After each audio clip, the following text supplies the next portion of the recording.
IPL ടീമായ Rajasthan Royals വിറ്റപ്പോൾ lottery അടിച്ചത് Australian cricket ഇതിഹാസമായിരുന്ന അന്തരിച്ച ഷെയ്ൻ വോൺ കേട്ടോ.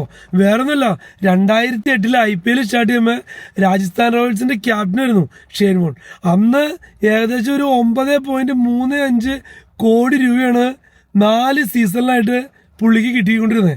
പിന്നെ അതിന് പകരം പുള്ളി ചെയ്തെന്ന് വെച്ചിട്ടുണ്ടെങ്കിൽ ഓരോ സീസണിലും 0.75% ഷെയർ വാങ്ങിച്ചു വെച്ചിട്ടുണ്ടായിരുന്നു. അപ്പം 4 സീസണിലൂടെ ആയപ്പോൾ 3% മൊത്തം ഷെയർ ഉണ്ടായിരുന്നു.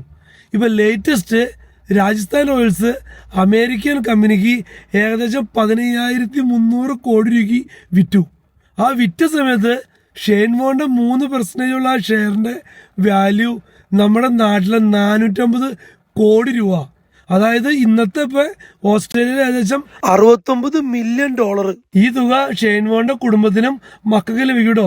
പിന്നെ ഒരു കാലത്ത് ഓസ്ട്രേലിയൻ ക്രിക്കറ്റ് എന്ന് കേൾക്കുമ്പോൾ തന്നെ നമുക്ക് ഓർമ്മ വരുന്ന ഒരു ലെഗ് സ്പിന്നറാണ് ഷെയ്ൻ വോൺ. അന്ന് ഇന്ത്യയുടെ കളി എന്നൊക്കെ പറയുമ്പോൾ സച്ചിനും ഷെയ്ൻ വോണും തമ്മിലായിരിക്കും മെയിൻ ഫൈറ്റ്. പക്ഷെ ഇപ്പൊ ഈ നടക്കുന്ന സംഭവങ്ങളൊക്കെ കാണുമ്പോൾ നമുക്ക് ഓർമ്മ വരുന്നില്ല, പുള്ളി ക്രിക്കറ്റിൽ മാത്രമല്ല ഒരു അടിപൊളി ബിസിനസ്മാനും ആയിരുന്നല്ലേ നമുക്ക് മനസ്സിലാക്കാൻ സാധിക്കണേ.